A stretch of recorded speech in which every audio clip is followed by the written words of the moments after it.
আপনার জিমেলটি এখন পর্যন্ত কোন কোন অ্যাপস বা ওয়েবসাইটে লগ ইন করে রেখেছেন এখনই দেখে নিন এবং অপ্রয়োজনীয় অ্যাপস বা ওয়েবসাইট থেকে আপনার জিমেলটি রিমুভ করে ফেলুন। তা না হলে আপনাকে আপনার এই জিমেল অ্যাকাউন্টে নিয়ে যে কোনো সময় সমস্যা করতে পারেন।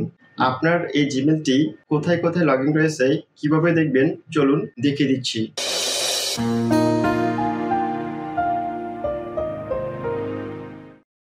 গুগল প্লে স্টোর অ্যাপস বা অ্যাপ্লিকেশনটি ওপেন করবেন, then Google Play Store account আইকনটিতে ট্যাপ করবেন। এখন ম্যানেজ ইউর গুগল অ্যাকাউন্টে ট্যাপ করবেন। এখান থেকে থার্ড পার্টি কানেকশনস এটিতে ট্যাপ করবেন।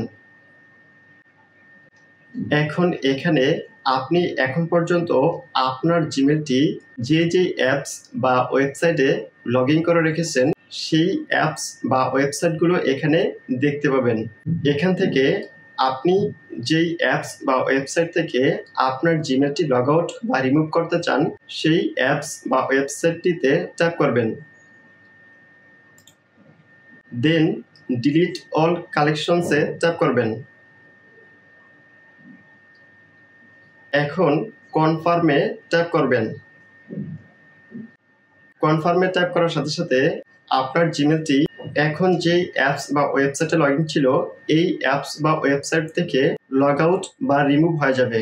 এভাবেই এখান থেকে যে অ্যাপস বা ওয়েবসাইট থেকে আপনার জিমেলটি লগ আউট বা রিমুভ করতে চান সেই অ্যাপস বা ওয়েবসাইটটিতে ট্যাপ করে আপনি আপনার জিমেলটি লগ আউট বা রিমুভ করে নেবেন।